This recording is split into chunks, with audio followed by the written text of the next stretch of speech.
Welcome back to Big Time Fantasy Football with Zach and Nick. Got another video for you today. Before we did a buy, sell, hold game.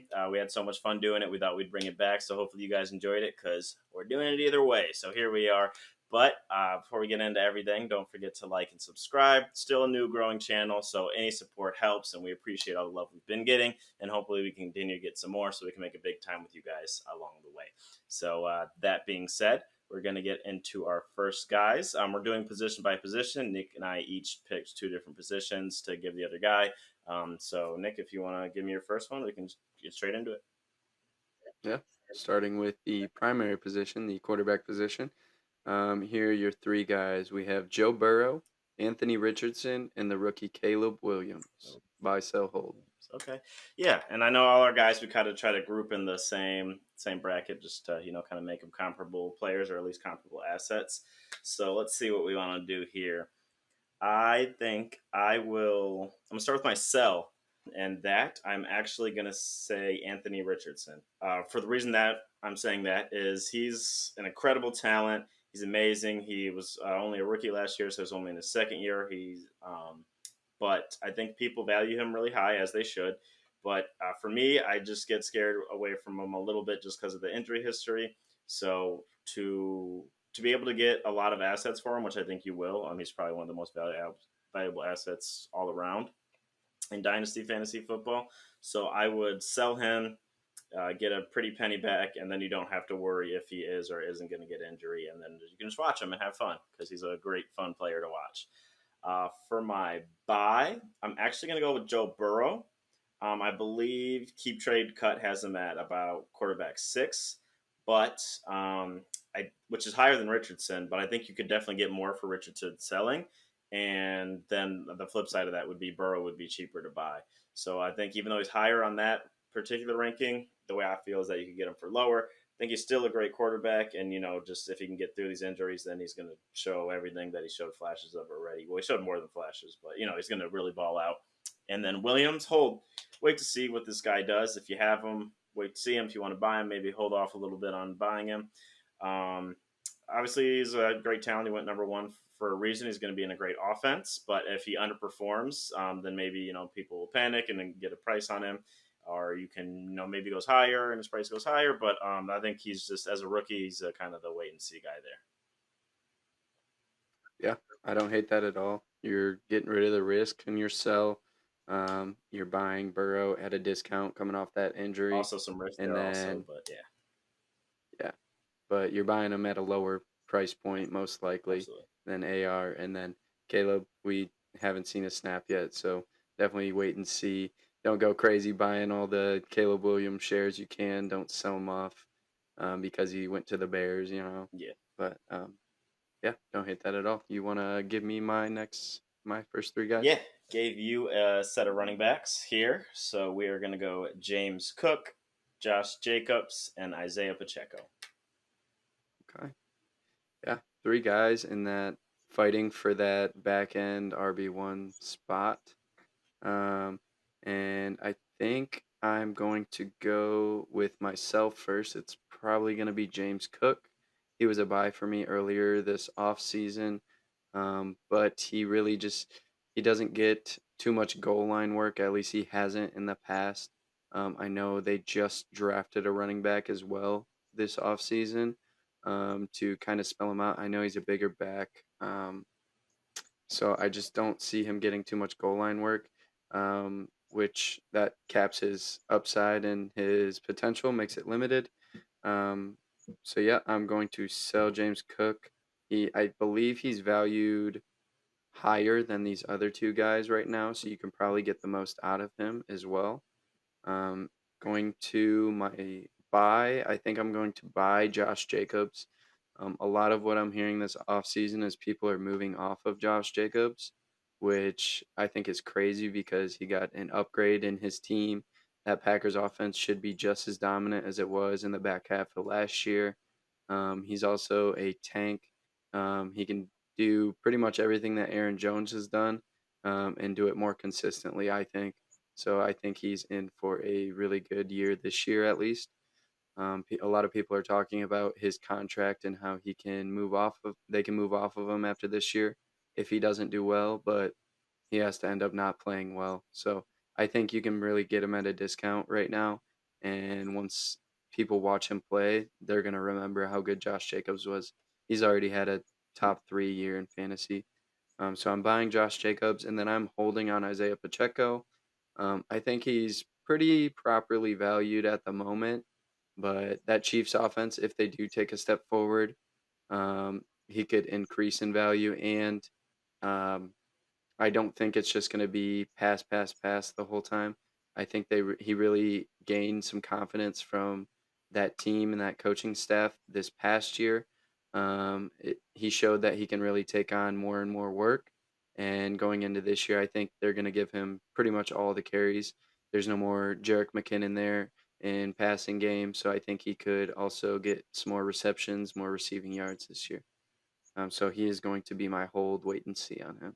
Yeah, that was a good list. Solid reasoning for all those. If anything, I might switch your sell and your hold, but I mean, you made a lot of good points for you selling Cook. It made a lot of sense.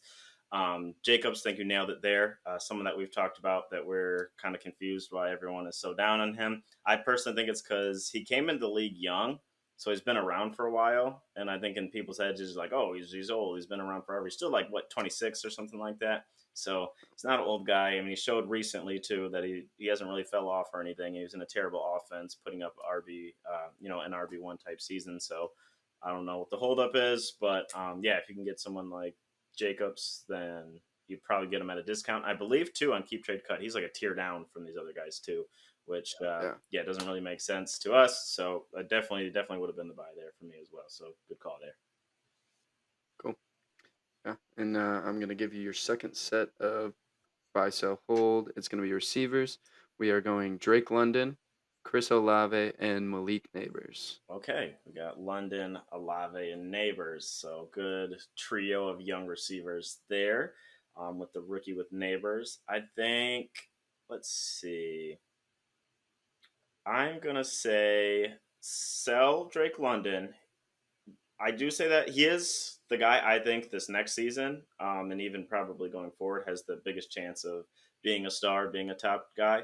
But I think other people see it that way too. So you're going to get the most return on your investment there. So, and then Alave, I would, I'll say buy for Olave, kind of for the opposite reason. I think people are, I mean, maybe this is just how I'm viewing him, but I see him as a lower asset than those other guys. So he should be easier target, easier price point to go ahead and get there without spending a bunch if you do need a receiver.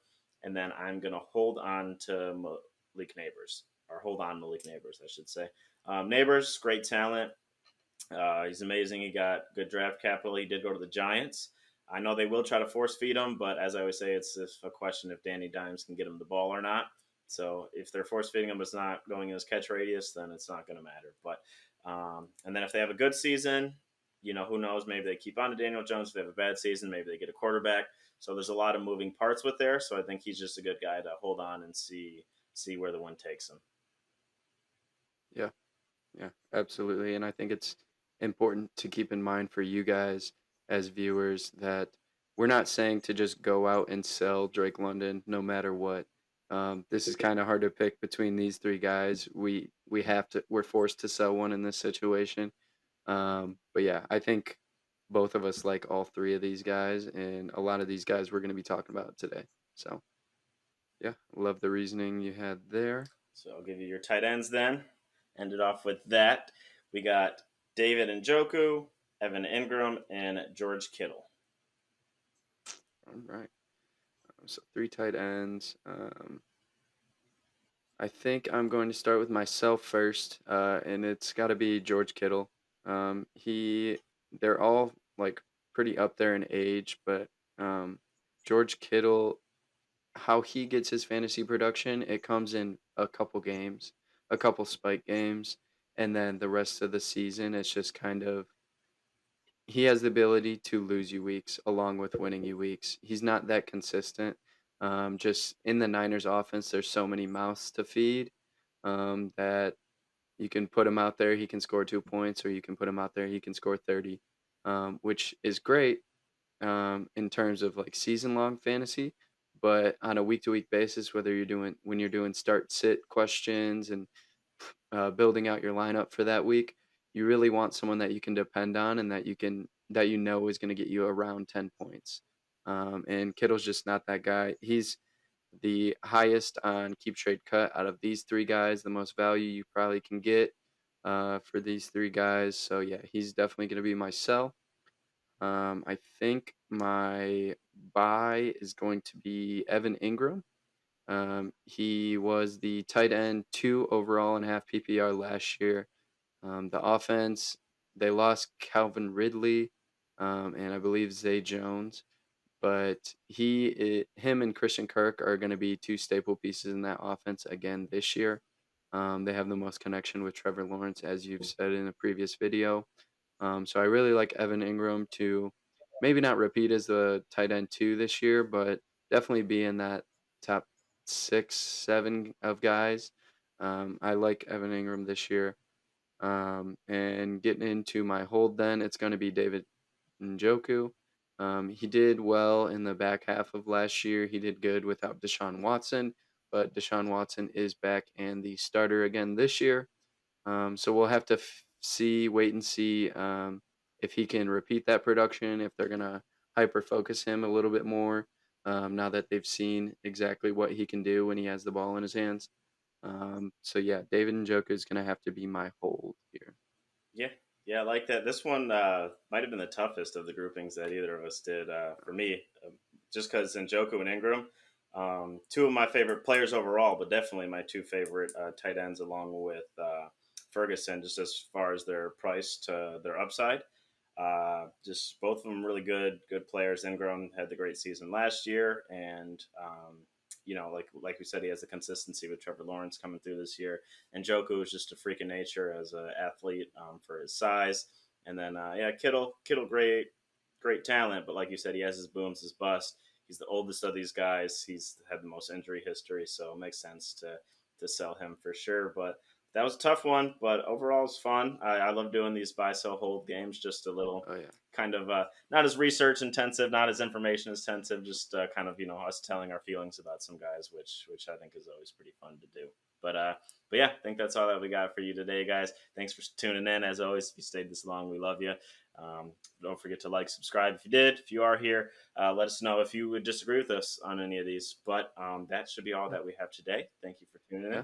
Just a reminder as well, we are doing roster reviews, so send us your dynasty rosters, your league settings, either email it to us or put it in the comments down below. But yeah, just getting that out there. We will review your dynasty Yes, teams. do it. No one sent anyone any, so you can be the first one in big time fantasy football history. You don't know how big that's going to be, so I would send your team an ASAP. But Absolutely. thank you guys, and you have a great one. Yep. Thanks for watching, guys.